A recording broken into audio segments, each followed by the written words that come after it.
Namaskar and welcome to Sansad Television. I am Vishal Dahiya and you're watching our show Perspective, where we bring you detailed analysis of key national and international issues. Today we're going to talk about the Gujarat Assembly polls. Now, Assembly elections in Gujarat have primarily been bipolar between BJP and Congress since the late 90s, in which BJP emerged as the winner in 6 assembly polls consecutively. In the 2017 assembly elections, the top 2 parties in Gujarat, BJP and Congress, had a combined vote share of approximately 90%. Now, this number has not gone down below 80% in all assembly elections since 1998. However, analysts say that Aam Admi Party, that is AAP's entry in electoral contest this time, may change this long-time trend in this western state, which is also BJP's strongest bastion and Prime Minister Modi's home state as well. So what is happening in this triangular electoral battle in Gujarat? What kind of electoral strategies are being deployed by political parties? And what are the major issues in these assembly polls in the state? We'll try and discuss and analyze all these aspects in the next 25 odd minutes. And for more of this, we're joined by a distinguished panel of experts. Let me first introduce them to you, beginning with Mr. Ajay Umat, who is joining us from Ahmedabad. He's the group editor of Ahmedabad Mirror. Welcome, Mr. Umat. We also have with us Mr. Sanjay Singh, a senior journalist, and Ms. Aditi Fadnis, political editor of Business Standard, is also with us. Welcome, both of you as well. I'd like to begin with you, Ajay ji, since you're there on the ground. Let's start by first analyzing and judging this aspect a little bit more into detail. The fact that this is a triangular contest after a long time. Is it triangular in a real triangular sense? Is Aam Admi Party a real third force there in the state? So far in the campaign, what is it that you have witnessed?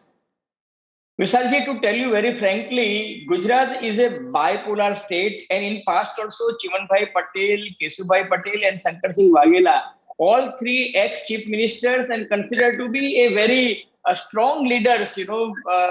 2 were Patidar leaders and Shankar Singh Waghela was Kshatriya leaders. They failed miserably in Gujarat, and this time I think history would repeat in case of Aam Admi Party also. What you people in Delhi are hearing, there are more of optics than in ground reality. Barring few seats in Surat, for example, Katargam, Karanj, Kamrej, Varacha, Olpad, and Surat East, Surat North. Barring these 6-7 seats in Surat pocket and a couple of seats in Jamnagar district and in Rajkot, I don't think that Aam Admi Party is a real threat to Bharatiya Janata Party or Congress Party. But having said this, it is going to be a disruptive force, and it can make or mar prospect in most of the seats for BJP and Congress Party. But I don't think most of their candidates are crossing the threshold of a winning margin or 65 or 70,000 votes in any constituency. The reason is that Aam Admi Party is more in social media. They are doing roadshow in limited areas, but they don't have rank and file organizational capabilities, good leaders to canvass. Kejriwal and Bhagwat Mann, they are the only 2 leaders. Of late, even Manish Sisodia is not coming to Gujarat, and Isudan Gadvi is confined to his own constituency. Gopal Italia in his own constituency. There is no acceptable leader in Gujarat who can control or command respect in all the 182 seats. So I don't think Aam Admi Party can break much ice in Gujarat. Okay. Sanjay ji, do you agree with that stipulation that when leaders like Kesubhai Patel could not make it a triangular contest in the real sense, then for a party like Aam Admi Party, which is trying to find its feet on the ground in Gujarat, might not be that big a triangular fight here. But yes, in some seats, in some areas, perhaps both BJP and Congress might feel the impact. Sorry, who's that? Sanjay ji. Sanjay ji, yes, ma'am. For me? Sanjay ji, we can begin with Sanjay ji, then we can come to you. Either we can start with you as well, Aditi ji. I didn't hear you. I'm sorry. I don't think Aam Admi Party's target or aim itself is to form a government in Gujarat. I don't think they are. I think they're realistic enough to accept that they are not a force there. But what is interesting is the intervention and the disruption that they are causing in a state which is used to having two options. So the fact that they did a phone in and chose their chief minister, who is a journalist and is probably not so well known, but strikes a chord for addressing issues relating to the common man. Those kind of sort of interventions can become a norm for other parties also. So I find that more interesting than the actual outcome, which I suspect will be not very different from what it was last time. Okay, okay. Sanjay ji, do you agree that it just looks like a triangular one? Perhaps, 15 days down the line or 3 weeks down the line, we might have almost a similar kind of result as we've been witnessing for the past 2 odd decades. Vishal, I would go by what Ajay Umat was saying. He's man on the ground, and obviously I respect his professionalism in that sense. The fact remains that look at Aam Admi Party's strategy. Aam Admi Party's strategy, I don't think, is to fight and win elections, but fight and make kind of news and make its own echo chamber kind of that cacophony, that sound and fury, be outside of Gujarat and rest of the country. What is happening? When Kejriwal, in 2014, Kejriwal went and contested from Banaras. The result was a major section of media was focused on Kejriwal in 2014 Banaras election, and there were many of them who had even predicted Kejriwal's victory over Narendra Modi. What happened in Uttarakhand? In Uttarakhand, again, there was too much of sound and fury as to Aam Admi Party being a serious contender. Aam Admi Party was chief ministerial candidate, actually started behaving like chief minister. They started kind of making promises and also asking people to pledge to Aam Admi Party and for future, from kind of a future promissory note. What happened in the end? We all know as to what happened. So what happened in Uttar Pradesh. Here again, Aam Admi Party is making a pitch, and more than the actual pitch out there on the ground, what Ajay Umat was saying. This is more of a media, the national media, more than Gujarat media. The national media is is giving great attention to that. Even we, as of now, are discussing this particular subject. That way, I think Kejriwal's strategy, he has succeeded in his strategy in making that kind of sound and fury. Accompanied with that, we know that there is a huge ad power which many media organizations kind of even otherwise, or to appear to be partial or make some stories. There are no number of stories and kind of some of national newspapers also about how AAP is pitching. The fact remains on the ground, this is a bipolar contest. Okay. Why we are talking so much about AAP is also because Congress is not seen to be fighting these elections the way it should have fought these elections. Okay. There is Rahul Gandhi went there, made a cameo appearance, of course, 2 days ago. Rahul Gandhi, as it is, does not make much of impact in Gujarat or any other state. But the fact remains, the presence of Gandhi family out there kind of gives some energy to the rest of rank and file of the Congress party and also the leaders generally in terms of their internal conflict and so on and so forth in sorting out things. And it seems like if you work today, tomorrow, you may get some benefit of you get into Gandhi's eyes. Okay. In these elections, that is not happening. But Congress has a strong base out there in Gujarat. So that way, I think wherever AAP has gained on Congress's support base. And therefore, here again, the AAP would be trying to poach into Congress's vote. The Congress is conscious initially. There were some reports and some people saying that the section of particularly the Muslims were slightly tilted towards AAP. Okay. But that does not appear to be the case as it is moving closer towards election. Okay. Okay. So in the end, this is going to be a two-horse race. BJP, of course, is very strongly rooted there, very strong grounds. Okay. Mr. Modi from there, Mr. from there, and okay. Well, let me take that point, and let's come back to the two major players, that is BJP and Congress. Ajay ji, in terms of strategies being deployed by political parties, the first and most prominent one and visible one is candidate selection. And then BJP, there's no surprise there. It's strategy which it has adopted in other elections as well in the past. That is letting go of at least 20% of the sitting MLAs. And here also in Gujarat, some well-known faces have not been fielded in again. How is that going about for the party? Because in Himachal Pradesh, we saw, there was some rebellion in both BJP and Congress as well. So in terms of candidate selection for both in the BJP and the Congress, how has it gone so far? A very interesting question. BJP did not give tickets to 38 of their sitting MLAs, which includes, 9 former cabinet ministers of Rupani government and 5 senior ministers from present government. But what they did very smartly that, they took most of their leader into confidence. But despite that, there are 19 seats where, BJP is facing rebellion candidates and they had suspended all 19 people. But these people are creating problem for Bharatiya Janata Party in many seats. For example, in Padra, in Vagudia, in Karjan, in North Gujarat, in Central Gujarat. Yes, so BJP is also facing a lot of rebellions. But BJP stick to its gun that, no seats to any relatives of any member parliament or any senior leader, their children or their wards or anybody.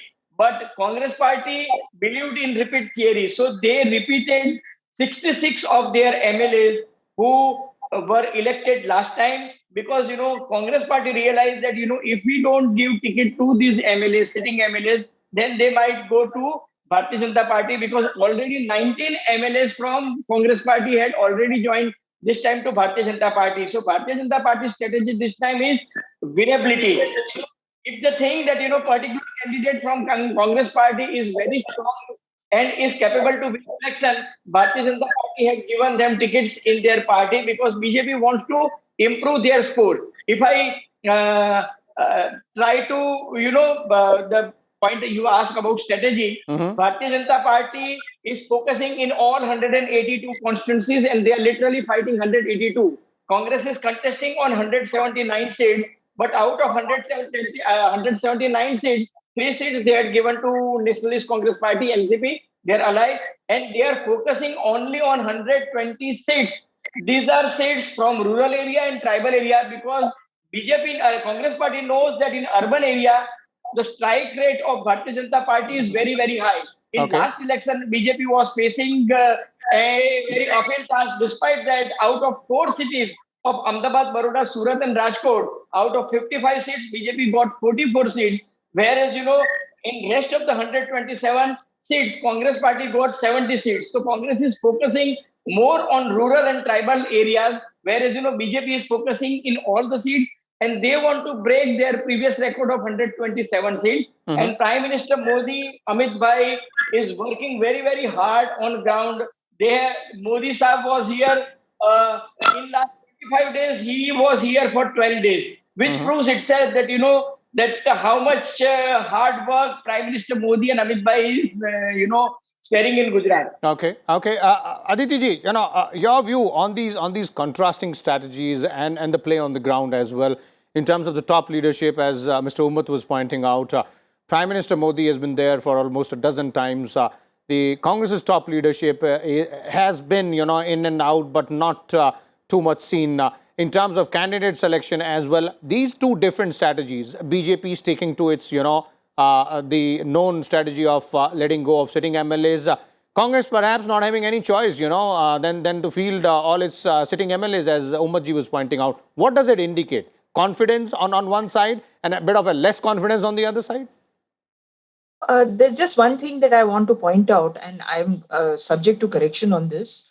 But I think this is probably the first election where the BJP has let go so many senior leaders, former chief ministers, industries minister, the health minister. I mean, I don't think in any election have they axed so many very senior people. So to me, that suggests that there is a kind of a generational succession change in the BJP, which is taking place now after this election. Okay. Many of the people who could have been adversaries of Bhupendra Bhai Patel have been axed. They have been told that they will not. That they themselves have been sort of bludgeoned into saying that they will not contest the election. So he is going to face no rivals in terms of leadership. But even apart from that, there is a new profile of MLAs which is emerging, suggesting that there's some kind of a succession sort of transition taking place in the BJP as a party. Okay. Okay. Sanjay ji, do you agree? Transitional phase as far as Gujarat BJP is concerned, sort of, generational change when we're talking to, when we're talking about the kind of candidates who are there in the fray on BJP's ticket, and that is a sort of an indication of perhaps, the confidence of the party's leadership as well. On the other hand, if you look at Congress, seemingly, is it that they're deploying a different strategy which might give different results? Asking me, Vishal? Yes, Ji, Sanjay ji, yes. Vishal, actually, if you look at BJP, particularly post 2014, or say from 2012, when the BJP went for these 3 assembly elections, when Prime Minister Modi, now Prime Minister, and was then declared as chairman of campaign committee. Since then, the style of BJP had changed, and Amit Shah became party president. He made a clarion call from Sansad se lekar ke jo bhi panchayat se lekar Sansad tak, from municipal polls to panchayat elections to parliament. They fight elections with the bigger, which they say that with all elections to be fought with equal vigor. They're not content with simple majority. They aspire for 2/3 to the 3/4 kind of majority. They succeed or fail, that's a different matter altogether. The fact remains that the bigger to fight it out, and bigger to fight it out to gain highest marks, highest number of seats in assembly or in parliament. If you have done your homework well, you are satisfied with that. The BJP is into that mode. BJP since 2014. This is a changed BJP. The generational shift actually has taken place in the BJP. That 75-year rule is also there. Exceptions, there are a few exceptions also. But fact remains that look at the strategy. On the other hand, you have Congress. The topmost leader of Congress is on Bharat Gaurav. I don't know what kind of Bharat he is running. The party president Mallikarjun Kharge is not to be seen. I don't know where he is and what kind of strategy he is making. So Gujarat party unit is on its own, practically on its own. There are also issues of finances. If you talk to Congress leaders in various states, the issue of finances and resources. Presence of leader is kind of a morale booster. Look at Prime Minister Modi. He was there in Gujarat for so many days, as you mentioned just now. Then 2 mega projects went to Gujarat. 2 projects which are kind of a pride to that shift to economy, to taking economy to a hard sector. Tata Airbus and that semiconductor plant. Those went to Gujarat. Massive investment, massive employment opportunity. Then you have so many events taking place, ministers meeting, speakers meeting at Ekta Nagar and Vallabhbhai Patel statue. All in all, they create a situation that the Prime Minister, no matter if he left Gujarat and became Prime Minister of India, his heart is there in Gujarat. So same is true with Amit Shah. This is that kind of strategy. Since the time he was Chief Minister, Ajay will tell that better. He changed all the councillors, 100% of councillors were changed. And they believe that anti-incumbency is there against, not so much against the government, but as much against the MLA concerned. In some cases, there was anti-incumbency against Chief Minister, as was the case in Rajasthan. And BJP lost. But that is that kind of strategy party has. And with that kind of strategy and with that kind of leader, they go to the polls. Gujarat in particular. Okay, Sanjay ji. Ajay ji, one last question here, and that, of course, on the anti-incumbency part, I understand you would like to respond to that part there as well.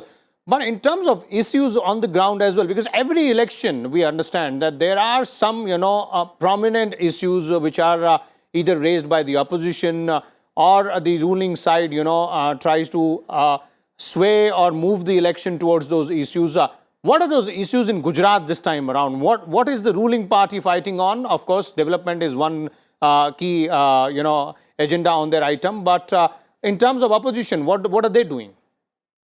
Look, very interesting question. Vishal, in 2002, there was an emotional issue post Godhra riots, and Narendra Modi emerged as hero in 2002, and emotional appeal had gone in his favor. And under the leadership of Mr. Modi, BJP got 127, which is the highest score of Bharatiya Janata Party. In 2007 election, Sonia Gandhi made a blunder by calling him Maut Ka Saudagar. And again, people of Gujarat thought that, this is an insult to the Asmita of Gujarat, and they voted Modi with 117 seats, though it was less than what he achieved in 2002. 10 seats less. In 2012, people of Gujarat were thinking that they are not electing a chief minister, but they are electing a future prime minister of Gujarat. So Modi has come back again with a thumping majority. In 2017, there were issues, emotional issues like, anti-reservation stir, Hardik Patel Anamat Andolan, then Jignesh Mewani's agitation, Alpesh Thakur agitation, and this has gone against Mr. Narendra Modi and Amit Shah and against Bharatiya Janata Party. But and they got only 99 seats. But out in 2017, BJP has decided that, we must work hard for 2022. And you must have seen, on 10th of March, BJP won four states out of 5, except Punjab. And on 11th March at 11 o'clock in the morning, Mr. Narendra Modi was doing a road show in Gujarat. So this shows their commitment. On the other side, Congress is treating Gujarat like poor Cinderella. In case of poor Cinderella, the princess finally got, that girl finally got a prince. But in Gujarat, Prince Rahul Gandhi came here only for a day, and that too only for just 2 public meetings. And Priyanka Gandhi also did not come. Mallikarjun Kharge is not in a position to address any public meeting, So the point I am making is Congress is not maybe one issue that Sanjay has said that, they have paucity of funds in Gujarat. That is agree. But, on ground, Congress party is not fighting with that killing instinct. Whereas, Bharatiya Janata Party, they know that they are facing an anti-incumbency of 27 years. There is an anti-establishment issue, price rise, unemployment, frequent paper leakages. These are issues. But, they have done micro-management in all the 182 constituencies, and they are fighting this election tooth and nail. So we must say that, BJP is working very hard to improve their tally in this election. Aditi, a quick comment from you on this aspect. So is it, does it look like that it is Narendra Modi versus the rest when we're talking about issues? It's once again, that tall personality from the state of Gujarat versus all the other opposition strategies and leadership there? It's a one-man show in Gujarat. Mr. Modi versus all. And, if you ask, Vishalji, if I ask anybody whom would you vote, they'll say, I will vote for Modi. They are not asking, they are not telling that, I'll vote for this MLA or this candidate. They say, I'll vote for Modi. 80% people will respond like this, that I am going to vote for Modi. So that is the level of his popularity also. Aditi, do you agree with that stipulation? Aditi ji, can you hear me? Sorry, is that for me? Yeah. Do you agree with that stipulation that it's Modi versus the rest? Yeah. I would say that certainly Modi is the tallest leader, and last time's performance for the BJP was quite humiliating. So I think this time they have decided that they will overcome that humiliation. They will conquer Gujarat like never before, and an outcome which has never been seen before in Gujarat cannot be ruled out. Okay. There it is. Thank you so much, Ms. Aditi Fadnis, Sanjay Singh and Ajay Umat ji for sharing your views and insight. As our panelists and experts were pointing out, clearly there is an electoral battle which is happening in the state of Gujarat, while the ruling BJP is trying to set its record straight, improve on its numbers and perhaps surpass its best performance so far of 127 seats. The opposition Congress is trying its level best to try and retain or rather, wrest the state back again from the BJP's hold. There is a third player as well, Aam Admi Party. How successful would it be, and at whose cost, BJP or Congress? That all will be known on 8th of December. But before that, there will be two phases on 1st and 5th of December, where the people of Gujarat, the voters of Gujarat, will cast their ballot. We'll keep you updated on all the developments there and other issues as well. Till then, keep watching Sansad Television. Thank you.